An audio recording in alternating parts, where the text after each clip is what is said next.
Well, at least it wasn't a one-possession game. This is Tyler Hansbrough, and you're listening to Locked On Tar Heels. You are Locked On Tar Heels, your daily podcast on the UNC Tar Heels. Part of the Locked On Podcast Network, your team every day. Hey there, what's up? It's Monday, February 10th, 2025. Welcome into this live postcast edition of the Locked On Tar Heels podcast, the only daily North Carolina show out there. Thanks so much for joining us after Carolina's game to unpack it all, unfortunately. Thanks so much for being here. In all seriousness, special shout out to the everydayers who are here, our Locked On Tar Heels insiders and the Locked On Tar Heels Discord family. This episode is brought to you by FanDuel. Right now, new FanDuel customers can get $150 in bonus bets if your first $5 bet wins. Well, it is a therapy session of the most dire kind, because I think we are all down and out right now in a very, very big way. Woof, right? I joke out of the cold open like, hey, at least it's not a one possession game, right? Like, I mean, whatever to, at least we weren't having heart palpitations because we already knew the outcome and we already knew what was going to happen. It's a gross and painful and awful outcome, but it was never in doubt, and that's good news. The score: Clemson wins 85-65. It is Carolina's biggest defeat of the year. Remember, they cut the Duke game down to like 17 or whatever, so that's a pretty big blowout there. I need to go back and look. At one point, it was the biggest Clemson margin of victory over the Tar Heels ever. I can't remember if it wrapped up that way. I'll have that on tomorrow's full show. Carolina falls to 14-11, 7-6 overall. This now means they are 1-10 in quad one games. Let's see if KenPom has updated yet. Carolina falls to 47th at KenPom, 51st in offensive efficiency, 56th in defensive efficiency. That is absolutely not good. Very, very bad. And where things stand now, very much. This was an opportunity to put yourself maybe on the right side of the bubble, but at least right in position to start playing yourself onto the right side of the bubble. And now, I don't even know if a win against Duke to end the regular season is going to be enough to save the Tar Heels from NIT or declining that invite again. So that's where we're at. We'll talk about that more and unpack it on Tuesday's full show. But as for tonight, what we're going to do is unpack this game, a bunch of different things we were watching, a bunch of different things that happened. We'll look at your questions. There were like over 50 comments before we even started the show in the live chat. Everybody was ready to gather together because misery loves company. Speaking of which, I need my baseball. Let's go. There were 4 things I talked about I was really concerned about coming into this game that I said, this on paper is a bad matchup for Carolina. Lots of stuff that is not good. That was Clemson's size. Had it to Carolina's lack of size. Clemson's kind of methodical pace they like to play at, how good they are from 3 and how good they are from free. I want to talk about 3 of those specifically. Clemson's size. They out-rebounded Carolina in this game 41-28. They led second chance points, not as bad as maybe it could have been, but 16-11. They were up 11-3 in rebounds early and 20-9 at the half, including 8 offensive rebounds already at that point. One of the things Carolina tried to do to mitigate Clemson's advantage here was a new starting lineup that basically it was 4 of the same 5, but instead of Ian Jackson, who's obviously been struggling, we'll get to that, Jalen Withers was inserted at the 4. So it was Elliot Cadeau, RJ Davis, Seth Trimble, Jalen Withers, and Ven-Allen Lubin. One of the big concerns coming in is who would guard Ian Shefflin, because it looked like if Carolina rolled out the same lineup, it would either be Ian Jackson or Seth Trimble. Thankfully, there was a couple factors that changed that. Number one, for the second game in a row, Chauncey Wiggins, who's 6'10.5", did not start for Clemson. On Saturday, he had an illness, so Dylan Hunter, Chase's brother, started in his place. I thought they looked better with that, and they rolled with it again today. And I'm not sure yet if that's because, like, hey, we felt like we were better, or if Wiggins is still recovering a little bit. But either way, that helped Carolina a little bit size-wise, as did bringing in Jalen Withers to be able to guard Shefflin. And he had, to be fair, Jay Witt had a couple nice things early. He poked the ball away from him, kind of caused some frustration. I think it was the third possession for Clemson that led to a shot clock violation. In between all that, he hit a corner three. He took another three later that was not in the same rhythm. That's the Jalen Withers experience, right? A really wise corner three, and then a questionable three from the wing, right? But so I'm glad Carolina tried to answer what Clemson's height would do, but ultimately it just frankly didn't matter. The next thing we were concerned about, I want to talk about two of the others, was Clemson's three-point shooting. They came into the game 15th in the nation, shooting 38.4% from three on the season. And I said in today's preview show, Monday's preview show, like, hey, Carolina this season has done pretty well. I think holding opponents to like 32% from three, but Clemson is kind of different because they're that high nationally. Well, when we got to halftime, Carolina had shot 50%, and you're like, hey, exactly 50%. You're like, that's nice, but they still trailed by 16 points at the half. Why? Because at that moment, the Tar Heels were 2 of 8 from three, while Clemson was 8 of 12. Quadrupling Carolina's three-point output. For the game, Carolina was 4 of 19, while Clemson was 12 of 25. They were 12 of 22 at one point and missed their last three. So Clemson tripled Carolina's output from three, 36 to 12, while making 48% to Carolina's 21%. I mean, there you go. That's not the entire margin, but well, actually, I guess it is, because that's 24 points ahead of Carolina, which, yeah, there's your margin. Now, obviously, you're not going to make that up, but you cut that in half, and there you go. And of course, man, they had some just ridiculous threes that were falling. They had like back-to-back threes that like bounced around the rim 18 times and then just dropped through. That's what Carolina was dealing with. And then the other thing was free throws. Clemson comes in one of the better free throw shooting teams in the country. I think 78% as a team. I didn't bring my note down from that. And Carolina held them to just 12 free throw attempts, which is good. And Clemson's not a prolific, not a high volume free throw attempt team, but they do make a lot, and they do make them at a high level. And that's what they did, 9 of 12. So Carolina, good job defending without fouling. That's what you needed to see. The problem actually with free throws was on the Tar Heel end of the equation. At halftime, Carolina was shooting 100% from free throw line. Why? Because they had only taken one. They're 1 of 1 from from free throw line at halftime. In the second half, then, Carolina proceeded to go 4 of 10 from the free throw line, which, if you'll remember, matches the second half output from the Pitt game on Saturday. You're just not even going to come close to winning games like that. If Carolina could have even been 9 of 11 and been, halfway as close from the 3-point line, you're looking at the difference in the game, because there were multiple statistical areas that Carolina led. Fast break points, points in the paint, for example. Carolina led those categories in this basketball game, but they didn't do enough to win. So those issues I identified reared their ugly heads, as we feared they would. Another issue, and this goes back to the height. Yes, Carolina tried to mitigate it, but it didn't matter because they had absolutely zero answers for big man, front court player. It's a trend. Victor Locken goes off in the first half of this basketball game to the tune of 20 points at halftime. He was 8 of 11 from the field at that point, had drained all 4 of his 3-point attempts, had 2 blocks and a steal. Didn't do much in the second half, but frankly didn't need to. Scored just 2 more points, but he did rack up 3 blocks in the second half and a couple more rebounds. But part of the reason he didn't need to is because Clemson was up so big, and part of the reason for that was in the second half, it was the Chase Hunter show. Where it was locking in the first half, Carolina had no answers. Second half, and then Hunter finishes the game 19 points, 7 of 13 from the field, 4 of 8 from 3, 2 blocks, and a steal. And I mean, you look around, and coming into the game, honestly, it's Ian Shefflin that I'm most worried about because of how Carolina's not going to be able to match up with him. If I remember correctly, he only had 5 points in this game, 10 rebounds. That's what he does.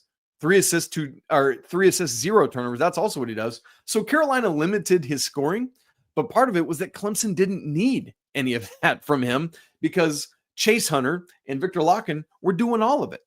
Carolina, once again, no answers in the front court. That's tough. Next thing I want to look at is poor Ian Jackson, man, is absolutely going through it right now. He is struggling. And consequently, Carolina as a team continues to have these elongated droughts throughout the game.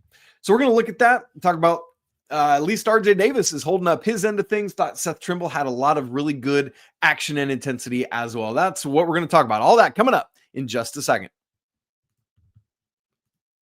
Right after I tell you about our good friends at FanDuel. When the game tips off, the NBA action is just getting started, and there's no better place to get in on it than FanDuel, America's #1 sports book. With FanDuel, you can place live bets throughout the game. So even if you miss the opening tip-off or you want to bet on a fourth quarter comeback, man, you can stay in on the action. And if you're looking for a bigger payout, you can even combine your live bets into a same-game parlay. It's great because when you get paid, or when you win, you get paid instantly from FanDuel. So, Carolina's back in action Saturday up at Syracuse. And so we'll have a line for that from FanDuel later on in the week. Make sure you check that out. Right now, new FanDuel customers can get $150 in bonus bets if your first $5 bet wins. Just visit FanDuel.com to get in on it today. Again, FanDuel.com for your shot at $150 at bonus bets. Make every moment more with FanDuel, the official sports betting partner of the NBA. Okay, gang, here we go, picking right back up, and we got to talk about Ian Jackson, man. I hate it, but it's the reality of where things are at right now. For Ian, he's going through it, man. Absolutely going through that freshman wall. It's up to 7 games now. There was the one game where he had 18. That was Carolina's win over BC, if I'm remembering correctly. But in the other 6 games in this 7-game stretch, he scored in single digits. And in the last 2 games, he has a combined now 3 points, had 3 straight halves and almost 4, 2 complete games with 0 points. If it weren't for some mop-up free throws, Ian would have gone scoreless again. But he did have made 2 free throws with about a minute and a half to go, then took a shot that hit the side of the backboard and then got fouled again, made 1 of 2. I mean, it's just got a feel for him, man. I mean, obviously he's going through it mentally and physically. I need to stop and look at his shot, and I haven't looked at the mechanics of it yet, but whew, it's a struggle, man. And Carolina had been playing their best when he was scoring his best, but now that is an ancient memory. Something I appreciated, he had a shot that he got, he missed at the rim in the first half. I can't remember, maybe he got blocked, but didn't hang his head. And as Clemson took off back the other way, he went away and poked it to Drake Powell, and DP finishes that in transition. So, it's really good to see him out still trying and hustling and doing things, but he finishes the game 0 of 8 from the field, 0 of 3 from 3, 3 or 4 at the free throw line. Again, those were in the last 90 seconds of the game, 2 boards, a block, and 2 steals. So contributed some things, but you feel for the kid, man. And you hope he just keeps plugging away, keeps texting Coach Davis every night. We haven't been hearing about that as much lately. That's interesting. And I don't mean that as he's not been doing it. I just mean it's convenient for the commentators how those storylines go away when he's not doing it anymore. What's going on behind the scenes? Ian's probably still doing it, but it's just not sexy to talk about now because he's not scoring at the same level. Anyway, RJ Davis, thankfully, continues to play really well offensively. And I tell you what, he is having to take and make ridiculously tough shots because if opposing teams don't have to worry about anybody else scoring on them, guess what? We're going to do everything we can to rush RJ Davis, blow up ball screen action, double him, make the ball get out of his hands. And much to RJ's credit, he's finishing a good number of these. He had 18 points in this game, 8 of 14 from the field, 2 of 5 from 3, 0 free throw attempts. That's tough. 2 rebounds, had a negative assist to turnover ratio, 2 assists to 3 turnovers, but he did have 2 steals. In fact, Drake Powell was the only Tar Heel in this game. You can see that if you're watching on YouTube. What up, YouTube? If you're watching on YouTube, you can see that there because I've got the box score up. If you're listening back to this later, you can check the box score out as well. But for RJ, that means he does stay hot. It's going to bring up his field goal percentage. This is now 7 straight games where I haven't run the numbers. I'll have that on Tuesday's show ready for us. But I guess kind of cools off from 3 a little bit because he only goes 2 of 5, but still is going to bring his season average up. Really, really good stuff from RJ there. I mean, and here's the thing about RJ right now. Whereas earlier in the season, when he was shooting, I still had the feels of last year. I was like, oh, RJ shooting, that's going in. But it just wouldn't. But man, I'm so proud of this young man for continuing to push and effort and strive with everything he has, man. He's working hard out there. So hard. How many minutes did he play in this game? 33. Probably would have been more in a more competitive game. I guess that's a factor in that. But for RJ, just every time it goes out of his hand right now, it looks so pretty, even on these ridiculously contested shots. And so really thankful for that. And just wish the team was better in his last year. I hate it so much for him. Speaking of really doing well, I thought Seth Trimble also, and maybe even more so than RJ, just played with a high level of intensity and passion and energy in this game. Finishes with 12 points, 5 of 11 from the field. Missed both his threes, 2 of 3 from the free throw line, but had 4 rebounds. He actually didn't lead the team in this game. Ven-Allen Lubin did for once. 1 assist, 1 turnover, a block, and then 3 steals. Man, Seth and 2 of those steals was like Clemson trying to go over the top and him just intercept. I mean, it was beautiful, beautiful. A D-backs coach would have loved it and salivated over Seth Trimble, which they probably do, by the way, I should say. So hate it for Ian, but love to see RJ and Seth really having strong effort in games. But I mentioned these droughts. You'll recall that on Saturday against Pitt, Carolina had 2 droughts that were both of about a 5-minute length. I need to go back and more fully look at this one, but Carolina essentially ended the first half with a 4-minute drought. It was a 4-minute drought. It was from 4:10 to 4 seconds left. Elliot had a little bucket with 4 seconds before halftime. Nice to stop a 9-0 Clemson run right there. And then the second half, it was over 4 minutes, as this one was, from 13:44 down to 9:37. So that's 2 different 4-minute segments of no points in this game, which is nearly a quarter of the game, which is exactly what happened against Pitt. Man, that's just tough. It's tough. And, you know, one of the things we've talked about a lot this year, and I know I joked off the top about, hey, at least it wasn't a 1-possession game. In those 1-possession games and in some of the other games that weren't 1 possession, but games Carolina could have or should have won, but didn't execute down the stretch. Here's just a couple examples of the little things that could change a game that Carolina didn't do that hurt them. There was a play, and again, these would not have won this game, right? Hear me saying that. I'm just saying these are the little things that elite teams do more capably than Carolina did. Drake Powell got a nice block with 10:30 to go in the first half. He can't come down in time to get it, but Ian Jackson and Ven-Allen Lubin are both there. Ian kind of takes a step back, and I don't know if Ven could have gotten there if he just couldn't get across the lane in time, but there's those 3 Tar Heels there. 1 Clemson player, he grabs it. I think it might have been Chauncey Wiggins. I can't remember for sure, but he grabs it off the block from Drake Powell, goes right back up for the putback. Now it's 21-20 Clemson. Carolina was up at that moment before that.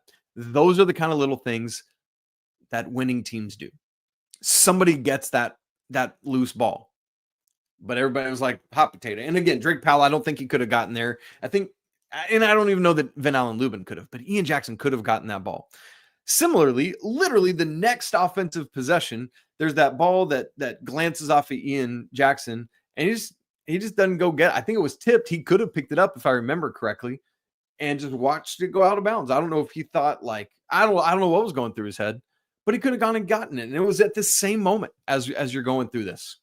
So just, again, frustrating moments. And what at that point was a close game that you're like, this could be the factor. This little play, if you lose by 1, there you go. That's all you needed, and game over. That's just, it's got to be better. It simply has to be better than that. With Elliot Cadeau,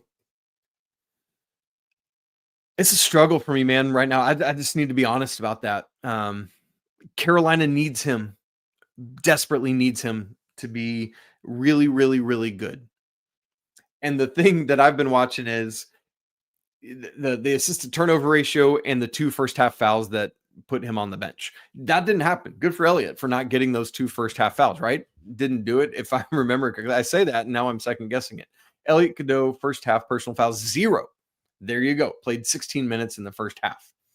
The issue in this game, though, was not the foul trouble. It was the turnovers. Elliot had 6 assists. Great. Wonderful. Need that. But it's mitigated by the 6 turnovers, 4 of which were in the first half. And I was tracking it. There were a couple. There was at least one, and I'm going to go back and look before recording Tuesday's show, that I think was probably credited to him that shouldn't have been. But I think also there's at least one turnover that's going to be credited to RJ that was on Elliot. That one where he threw it over the top and RJ catches it, but he steps on the sideline. That's on Elliot, man. That's a bad pass. And so with Elliot, it's got to be better than that. And I think here was probably the bigger issue for me tonight that made me really struggle with Elliot. And again, he was efficient from the field, 11 points, 5 of 10 from the field, and again, did have those 6 assists. But his body language was what really bothered me tonight with Elliot. And so my plea is, again, as we've said so often this season, keep those emotions in check. There was a play where first half, RJ's trying to come around a screen over to like the wing or the far sideline, and Elliot tries to lead him, and either RJ stopped cutting it or it was just too far, and Elliot was clearly upset with RJ, like visibly. And that's okay to be upset at that, right? Like, oh, I thought you were going to cut. Shoot, man, keep cutting there. That's a great play. But there's a way to do that as a teammate without trying to show up your teammate. The one that really frustrated me was Elliot elsewhere. It was a lob to Jay Wash. I think he thought it was a nice little alley-oop, and Jay Wash just went up and grabbed it like it was a pass, came down, and nothing happened, and I think Clemson got it and went the other way. Elliot immediately goes hands to his head, and I think he went palms up, and then the ball is live at this point, and he moves toward Jay Wash to, like, I don't know, to chastise him or talk about it, and it's like, it is fine to talk to a teammate about something, but that is not the time. More importantly, that's not the way to do it, man. You are showing up your teammate, and you cannot do that. If you want to have that conversation, great. Do it on the bench. Do it in the locker room. But all you're doing with that is just showing Clemson how under your skin they are and how easily frazzled you are. That crap has to be gone. It's got to be gone. Last thing I want to say, then we'll take another break and see what kind of comments and questions you guys have. But man, Jalen Washington, non-factor in this game. It was funny because he had that, what I thought it was a really aware play in the post, got an entry pass. I don't even remember from who. Earlier this season, Jalen Washington would have gone straight up with that and it would have gotten blocked. He wisely waited, pivoted, spun, and dunked it. Beautiful. That's the exact right thing. The funny thing is, though, at that moment, Corey Alexander on the call starts talking about, how the growth and all of this. That was literally Jalen Washington's only shot attempt of the entire game. Had 1 rebound, did have 2 blocks, and helpful there, but only played 11 minutes. And here's my wondering. My initial thing was to say, man, Jay Wash has got to show up. But I'm actually wondering if he's not fully healthy yet from the knee injury toward the end of the Boston, or what in overtime of the BC game. Because I would have thought if he's fully back, remember he missed the first Pitt game. He didn't start the Duke game, played sparingly, didn't start the second Pitt game on Saturday, and didn't start this one. And these are all games where Carolina is outsized and outmatched, and Ven-Allen is starting at the 5. And maybe Coach Davis is just doing that. But let's remember, even when Seth Trimble came back from injury, he came off the bench for 4 or 5 games before being reinserted in the starting lineup. So I'm wondering if this is less about Jalen Washington being effective and more about, yes, maybe not being effective, but because he's still not fully back. I don't know, but that's what I wouldn't be surprised at all is going on with Jay Wash right now. We'll see on that. So anyway, lots of comments over there in the comment section. I know you guys have lots to chime in on, and so I want to get over to that, and that's where we're headed coming up here in just a second.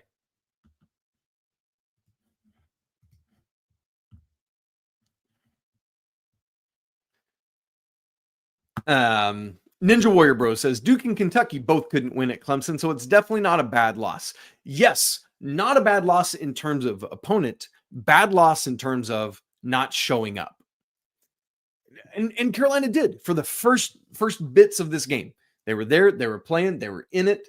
There were the bad, like, elite teams don't do this kind of plays we talked about when it was 21-20, or that led to making it 21-20 Clemson. Carolina was battling at that point, and then Clemson just won on a run. Let's see, what was Carolina's last lead? Was it 23-21 was the last time Carolina led, and then Carolina scored 10 more points in the first half from that point, and Clemson scored 28.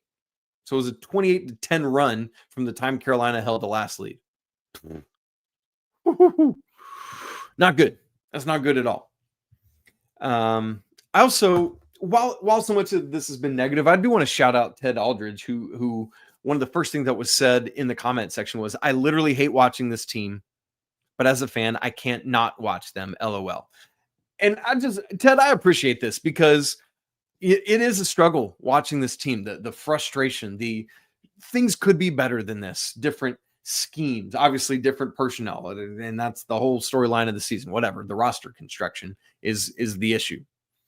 So I'm with you. I struggle watching this team, but if I'm going to watch every second of last year when Carolina is a 1 seed, we got to be all in on this. So Ted, I appreciate you saying that, and I appreciate that.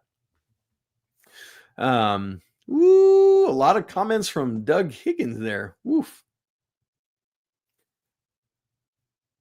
Oh my, lots of that. Josh, this is an interesting thought. Josh says, I think I would rather have Powell, as in Drake Powell, back than Jackson. Ian, he just looks lost and is checked out, looking ahead at the draft or transferring out.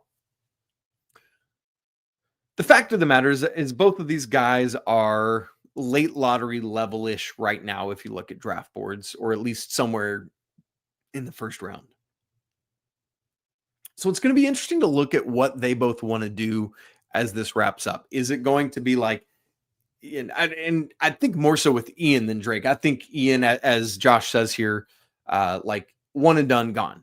I think he's not done with this season, meaning like, I know it might seem like he looks checked out. I don't think that's necessarily the case. I think he's just mentally going through it because of his offensive struggles right now. I think that is a reality of where Ian Jackson's at.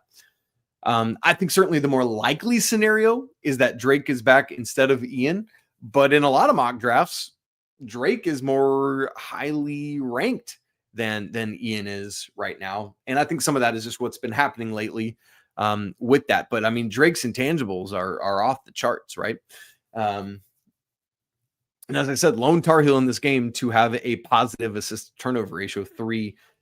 So, man, that's tough for these guys. Honestly, I would take them both back, but the one that Drake would surprise me less if he came back. But honestly, for Carolina long-term for recruiting, might be the best thing if they both do go to the NBA. So we'll see there.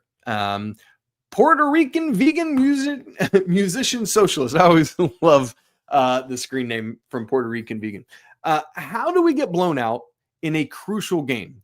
Clemson had 7-footer. That's literally the reason they won. Yeah, I mean, at some level. And what's funny about that, though, is it's not because he's 7 foot. It's because he was hitting threes and Carolina wasn't getting out on him. And then in the second half, it wasn't him. It was Chase Hunter. That was the issue. Their leading scorer, their guard. But what's more concerning to me is Carolina's inability to show up when it mattered like this. And they did show up for a while and then just don't have, again, the cohesion, the chemistry to do the things that you got to do to stay in a game like this. Like, yes, it's going to be tough to win on the road, but you just hang around long enough and you never know what might happen late. But they weren't there, not even close, not within touching distance. And so that's going to get you. And so that's a big struggle. And the funny thing is, we were wondering, like, would Clemson drop off after their emotional win? They were the team that looked like they were fresh and ready to go. It looked like Carolina was the one that had struggled. I mean, sheesh, that's tough. Really, really tough. But it is what it is. And so, guys, there's things aren't specifically done, but it might be to the point where it's ACC tournament champions are done. You might give yourself hope if you can win the next six games ahead of the Duke game and pick that one up. That might do it for you. But we haven't seen the consistency to tell us that Carolina can do that. That's the struggle. Yeah. So those are the issues right now, and that's where things are at, and we have to wrestle with that and deal with it. I know as a lot of people have messaged me and suggested to me they're done and they're out on this season. I understand that, and just looking ahead to next year, or someone messaged me earlier and they're like, hey, it's women's basketball season, it's baseball season. I get that, but I do want to encourage all of us, myself included, to keep showing up even when it's hard, even when it doesn't make sense, because that is what being a fan of a team is about. So this is a tough loss. Another road loss, 5 losses in the last 7 games now. Yeah. And so that's where we stand, and we tip our hat, go home, and then get back to the road again to Syracuse. That's the other thing. Carolina's just been on the road so much lately. It's very difficult. All right, guys, thank you so much for joining me. I appreciate it. It's tough, but we're trying to get through this thing together. I'm going to go cry some tears now, and I'm going to go kiss my kids because they just went down to bed. And those are the things that matter, and that'll bring the spirits hopefully back up, and we'll get on with the night. And I'll record tomorrow's show for you for Tuesday. So we will have another show. Don't you fret about that. Thank you so much for joining us. If you haven't subscribed to Locked On Tar Heels on YouTube and audio, make sure to do that right now. Help us get to 10,000 subscribers in 3 years, man. It's crunch time for that. Tell your friends, tell your kids, hide your wife, hide the dog, whatever that thing was. Hide your kids, hide your wife. You remember that thing? Yeah, anyway. If you haven't subscribed to the Locked On Tar Heels Insiders, we'd love to have you go next level with us there. Direct contact with me, other perks as well. You can also join the Locked On Tar Heels Insiders, Locked On Tar Heels Discord. That link is in the show notes too. Got to say it because it's true. It's always a great day to be a Tar Heel. Yes, even today. Shocker as it may seem. We'll talk again on tomorrow's show on Tuesday. But until then, peace.